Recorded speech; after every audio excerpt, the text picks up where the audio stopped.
Yep. You know where the hole needs to be filled in reality television, and that's someone needs to be following college football athletes now that they've got that real money.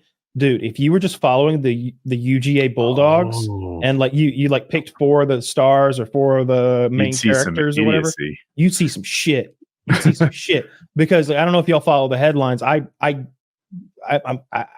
it gets sent to me. The UGA Bulldog players are constantly getting into trouble for these crazy reckless driving charges, and then all sorts of other crimes I don't want to get into because this is my voice. But who's to say what they did? Right. I wasn't there. I didn't see them do nothing. I didn't see them do nothing except catch a fucking ball, make a touchdown or 2. That's all. These are heroes as far as I'm concerned. But if you had a reality show that was following those cats around, because some of those guys are making hundreds of thousands of dollars, and they're 18. They're 18, 19 years old, and I've seen pictures of like the fleet of cars that rolls up over there.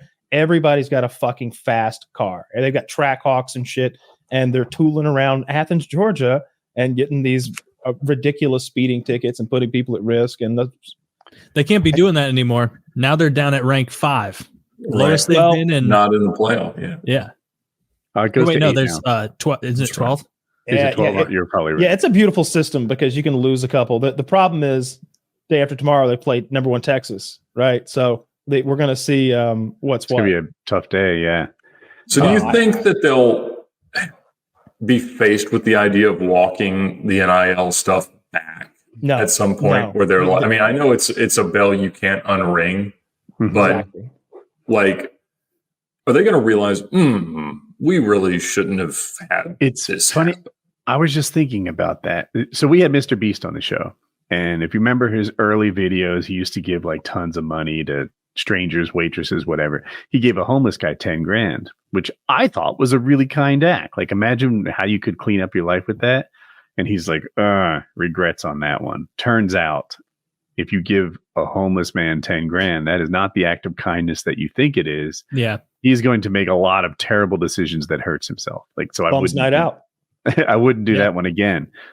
Anyway, circling back to the football players on UGA, like, it's not entirely different giving these guys 100 grand than expecting them to live straight and narrow lives. Right. I mean, they got to pay them though. Like they have to pay them something. That old system, and I'm not that plugged into it. Athletes. The student athletes, like Cartman says, like they were making payment. I feel like it should be more than that, because it's more than studying accounting. None of these guys are like they're all there for football. They're not. Those guys are selling millions of dollars worth of merch, jerseys, and video games. Like their likeness is in all the games, and it's like they don't need to be making an absurd amount of money, but like they need to be compensated in some way for that. They're going to make absurd amount of money no matter what. What you've got to have is a coach and a system that instills some sort of integrity into them about it. Like, look, I want us all to have Trackhawks. I want us all to go to race days. I want us all to like spray champagne on hookers' buttholes. Yeah. But let's win another championship. I want to see a whole parking lot of Ford Raptors for each of my guys. I'd be fine with that. But I'd be like, guys, you get a speeding ticket. Like that's it. You can't do. There should be an environment where, like, if you saw one of your teammates going off speeding, you'd be like, whoa, you need to slow down, bro. Kirby, smart. Brother. What would Kirby think? Arrive alive. Brother, How would you punish a football player? Like, could you just have him do wind sprints for 15 minutes? No. Remember what the Romans did? Professional athletes. No, you can't punish him that way. You can either take his playtime away, or you can say stop doing that. Well, now you're hurting the fans. I just want the player to be. You want him to be all tuckered out on game day? This is the most easily solved problem ever. Hit me. Because all you do is make the rule of NIL money be that it goes into a delayed payment trust. All right, these guys have no living expenses. They have scholarships. They have paid housing. They have paid food. They need no money. So if we just said that they get all this NIL money that they will have access to in their future, that they will appreciate and want to seek out, are we just giving it to them to figure out if they would actually be okay professional athletes when we pay them more money?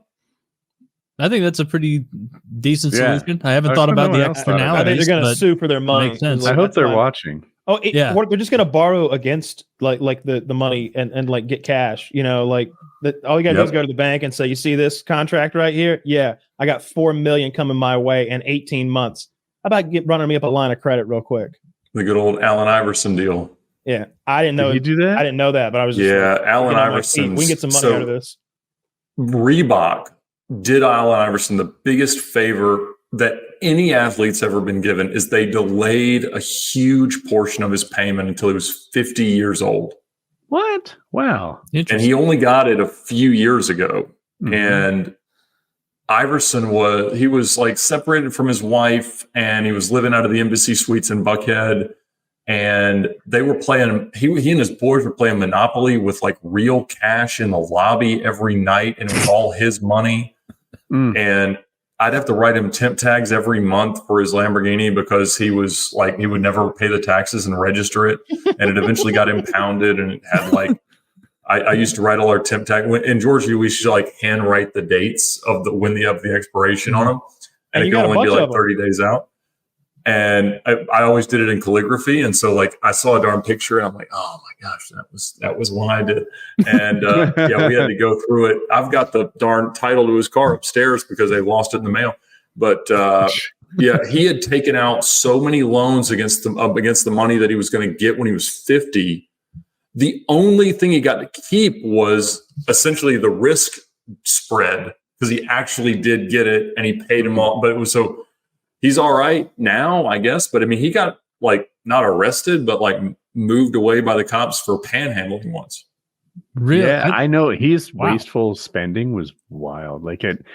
So he had a really, really nice home that he couldn't keep. And when he moved out, he had 120 pairs of Timberlands, which are expensive work boots, just in the closet. They were the fashion at the time. And like $100 a pop, though, right? Like yeah. So that's like $12,000 worth of Timberlands. Do they even make 100 types? Oh, you're probably boots? right. You're probably right. I was driving him home when Carmelo went to the Knicks, and he was on the phone yelling like, "Bring me back! I've been playing in China. I'm going to do it. I'm going to be there. I'm going to be right there next to Carmelo." And he was trying to get the Knicks to pick him up, and I mean, Alan's awesome. I enjoyed every conversation I ever had with him, but some of his entourage was a little iffy. But it was honestly, it saved his life that Reebok had enough forethought to structure the contract that way. And if we do that for NIL kids, we'll save their lives. 50's old though. Yeah. It is, not the but 50, not if you're making making 9 figures in the league. No, make it till they're out of school or something like that. Like put it somewhere to accrue. Most of these guys aren't going to make the league, though.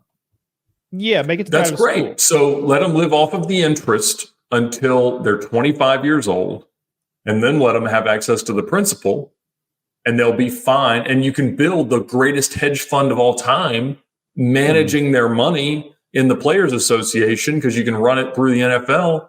And they could be eligible for the pension because do you have a character who would manage the NIL money? That's a problem, but it's a solvable one. I don't want to do he'd be of a certain persuasion. I keep a close eye on your money. I'm the money guy. That's in my name. My name is Jonah Money Coin. I would be a little scared of like a situation like that where like who's watching all that NIL money, but I would be for maybe delaying it till they got out of school. You know, but at the same time, can you imagine a scenario? The school's endowments are all managed perfectly. But what would happen inevitably is you'd have one of these players who should be sitting on $10 million or $2 million, whatever, and his mother would be like dying of congestive heart failure, and she can't get good medical treatment because they've got his money locked up and he can't get it, and he's suing for the money. They would sue for their money. I think they can't unring the bell because they're getting. You're right. They cannot unring the bell. At some point, the next generation will be like, "Yes, don't give us that money." How many years into this is pretty recent, right? Like it's only the past few years they've been getting this, right? It's not 5. Yeah, it's 2 or 3 years. It's a cool scenario if you ask me. It's like, dude, you know what sucks? What would happen if you gave like they're like fighter pilots, right? Like they're like alpha male, like college athletes, number 1, number 2 team in the country. can you imagine what heroes they must be when they walk around that campus or whatever? Like, how as much long as they're winning. Yeah. Like the way their asses must get kissed. Like, they're on ESPN every day. They're getting interviewed. They're doing all sorts of cool stuff. And they're millionaires. And they're 18, 19, 20 years old. It's crazy. Yeah.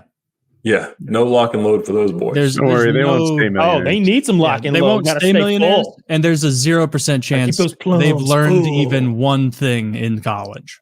Oh, don't say that. Oh man, at Georgia Tech, they used to give them fill in the blank notes. They would make the professors give them fill in the blank note sheets for all their classes. Yeah, like I'm putting myself in that situation.